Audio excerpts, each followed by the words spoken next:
ជំរាបសួរសួស្តីបងប្អូនទាំងអស់គ្នាថ្ងៃនេះ Yellow Fairy Tarot នឹងមកធ្វើការរបៀបតាចង់សួរថាតើនឹងមានអ្វីបន្ទាប់ចូលមកក្នុងជីវិតរបស់បងប្អូនទាំងអស់គ្នាអញ្ចឹងយើងមកមើលទាំងអស់គ្នាពួកអីពេលខ្លះអាចមានជាស្នេហាឬក៏ការងារឬក៏ការជោគជ័យលើអ្វីអីអញ្ចឹងណាអញ្ចឹងយើងអត់ទាន់ដឹងទេអញ្ចឹងយើងមកមើលទាំងអស់គ្នាថានឹងមានអ្វីចូលមកនៅជីវិតបងប្អូនទាំងអស់គ្នាបន្ទាប់ទៀតហើយបើសិនជាត្រូវសូមបងប្អូនទទួលយកតែបើត្រូវទេចាត់ទុកជាការស្ដាប់កំសាន្តទាំងអស់គ្នា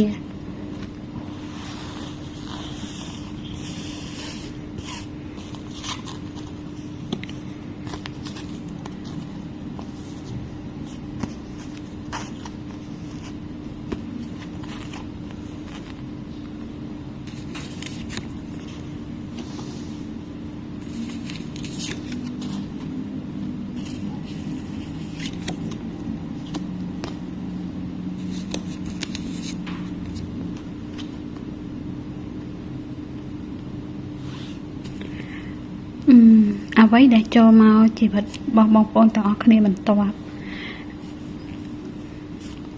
គឺឯងនិយាយបានថាអញ្ចឹងបងប្អូនទាំងអស់គ្នាមួយចំនួនគាត់អាចធ្លាប់មានឧបសគ្គនៅក្នុងជីវិតឬក៏ឆ្លងកាត់ភាពលំបាកណាមួយពាក់ព័ន្ធនឹងស្នេហាឯងនិយាយបែបហ្នឹងពាក់ព័ន្ធនឹងស្នេហាហើយមិនត្រឹមតែស្នេហាទេគាត់អាចថា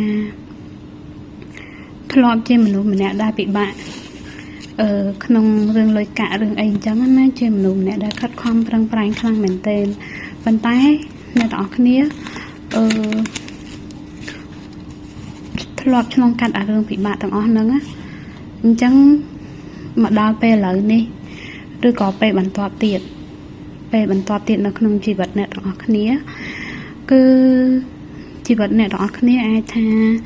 នឹងមានពន្លឺឡើងវិញនឹងមានភាពល្អប្រសើរឡើងវិញអ្នកទាំងអស់គ្នាលែងស្គាល់ភាពខ្វះខាតទៀតហើយអ្នកទាំងអស់គ្នាក៏ជាមនុស្សដែលចូលបន្ទាប់ទៀតមកហ្នឹងណាអ្នកទាំងអស់គ្នាក៏ស្វែងរកភាពabundant ឬក៏ផ្ដល់គេឈ្មោះល្អៗឲ្យខ្លួនឯងធ្វើឲ្យមនុស្សគ្រប់គ្នាមានអារម្មណ៍ថាអ្នកទាំងអស់គ្នាពូកែហើយអ្នកទាំងអស់គ្នាមានការភ្ញាក់ដឹងខ្លួនចូលមកក្នុងជីវិតរបស់អ្នកទាំងអស់គ្នាហើយអ្វីដែលចូលមកបន្ទាប់ទៀតនោះអ្នកទាំងអស់គ្នានឹងមានស្នេហាអាចនឹងដៃគូបច្ចុប្បន្នរបស់អ្នកទាំងអស់គ្នាហ្នឹងគាត់នឹងមានការបដិញ្ញាចិត្តឬក៏ commitment ជាមួយអ្នកទាំងអស់គ្នាពាក់ព័ន្ធនឹងរឿងច្បាស់លាស់ហើយបើសិនជាបងប្អូនទាំងអស់គ្នានៅ single ទេរឿងដែលចូលមកបន្ទាប់នោះគឺមានទាំងស្នេហានិងលុយកាក់ចូលមកនៅក្នុងជីវិតបងប្អូនទាំងអស់គ្នាអាចនិយាយថាស្នេហាគាត់នាំជាគេហៅថាគេភាពរុងរឿងអាចថាបងប្អូនទាំងអស់គ្នាជួបដៃគូពិតឬក៏គូព្រេងឬក៏ soulmate របស់បងប្អូនទាំងអស់គ្នាហ្នឹងគាត់ជួយមនុស្សម្នាក់ដែរនៅក្បែរអ្នកទាំងអស់គ្នាឲ្យ support អាចនិយាយថាពេលដែលបងប្អូនទាំងអស់គ្នាស្គាល់ពួកគាត់ទៅជួយ inspire បងប្អូនទាំងអស់គ្នាតែបើសិនជាបងប្អូនដែលគាត់មានដៃគូឯងបានន័យថាដៃគូរបស់គាត់នឹង inspire គាត់អីចឹងទៅលើកទឹកចិត្តគាត់ចឹងទៅអញ្ចឹងអាចថា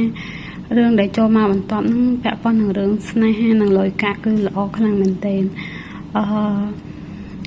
រាល់បញ្ហាឬក៏ឧបសគ្គនៅក្នុង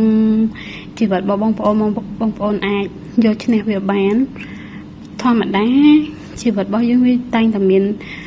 រឿងល្អហើយវាមានឧបសគ្គមកកាត់តិចតួចឬក៏មានឧបសគ្គឲ្យយើងដោះស្រាយប៉ុន្តែយើងនៅតែដោះស្រាយបានហើយយើងនឹងនៅតែឈានដើរទៅរកផ្លូវមួយដែលល្អដែលជោគជ័យអីអញ្ចឹងទៅអញ្ចឹងរឿងបន្ទាប់ដែលចូលមកនៅក្នុងជីវិតបងប្អូនទាំងអស់គ្នាហ្នឹងគឺពាក់ព័ន្ធនឹងស្នេហានិងលុយកាក់បើសិនជាបងប្អូនមួយចំនួនគាត់កំពុងតែពិបាកចិត្តថាពេលណាជួបស្នេហាពិតអីអញ្ចឹងណាឬក៏ពិបាកចិត្តរឿងពាក់ព័ន្ធនឹងលុយកាក់អីអញ្ចឹងទៅ អាចនឹងដោះស្រាយបញ្ហាទាំងអស់នឹងបាននៅពេលខាងមុខនឹងធ្វើឲ្យអ្នកនរគ្នាមានការភ្ញាក់ដឹងខ្លួនឬក៏ធ្វើឲ្យអ្នកនរគ្នានឹងមានការនឹកឃើញវិធីសាស្ត្រថ្មីក្នុងការបង្កើតអ្វីមួយថ្មីចូលមកក្នុងជីវិតអាចដែលវាអាចទាញជាចំណូលលុយកាក់ហើយក៏ជាឱកាសអាចជួបស្នេហាបានដែរបើសិនជាអ្នកនរគ្នាពិបាកចិត្តគឺអ្នកនរគ្នានឹងឆ្លងកាត់វាបានអ្នកនរគ្នានឹង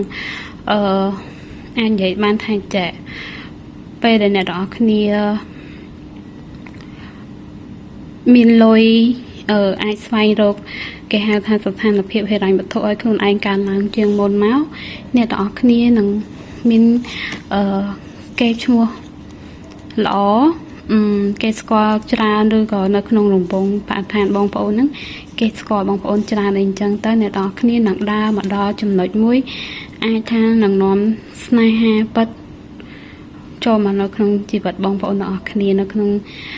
ជីវិតបន្ទាប់ណាអាហ្នឹងចំពោះបងប្អូនដែលគាត់មានបញ្ហាពាក់ព័ន្ធនឹងក្តីស្រឡាញ់ឬក៏គាត់ថាអត់ដែលបានជួបស្នេហាពិតឬក៏នៅក្នុងជីវិតនោះដូចខ្វះក្តីស្រឡាញ់ឬក៏ចង់បានស្នេហាអញ្ចឹងនៅពេលបន្ទាប់គាត់នឹងបានជួបហ្នឹងចំពោះបងប្អូនដែលគាត់អត់ទាន់បានជួបតែបើសិនជាបងប្អូនដែលគាត់បានជួបអីដែលគូរបស់គាត់ហ្នឹងជាមនុស្សដែល inspire គាត់ដែលគូរបស់គាត់ជាមនុស្សដែលអាចនិយាយបានថាជួយគ្រប់គ្រងនិង support គាត់ធ្វើឲ្យគាត់ជាមនុស្សម្នាក់ដែលគេហៅថាអីមានពន្លឺភ្លឺថ្លាជាមនុស្សដែលអាចមើលឃើញអនាគតទៅវែងឆ្ងាយមានភាព abundant មានភាពគេហៅថាវិបុលភាពនៅក្នុងខ្លួនណាហ្នឹងហើយបងប្អូនមួយចំនួនទៀតក៏អាចនឹងជួបអ្នកថ្មីដែលល្អបងប្អូនមួយចំនួនដែលគាត់ធ្លាប់ឆ្លងកាត់ការជួយចាប់មកគាត់នឹងជួបអ្នកថ្មីដែលល្អនៅក្នុងជីវិតហើយក៏ជាមនុស្សដែលនាំភាពរុងរឿងផ្នែកលុយកាក់ហិរញ្ញវត្ថុជាលាភសំណាងអីជូនដល់គាត់ផងដែរអញ្ចឹងវីដេអូខ្ញុំថ្ងៃនេះតើមានអ្វីចូលមកក្នុងជីវិតបងប្អូនបន្ទាប់គឺពាក់ព័ន្ធនឹងស្នេហានិងលុយកាក់អញ្ចឹងសង្ឃឹមថាបងប្អូនទាំងអស់គ្នានឹងទទួលបានសារមួយនេះនិងជូនពរបងប្អូនទាំងអស់គ្នាជួបរឿងល្អសំណាងល្អជួបខ្ញុំនៅវីដេអូក្រោយៗទៀតជម្រាបលាបងប្អូន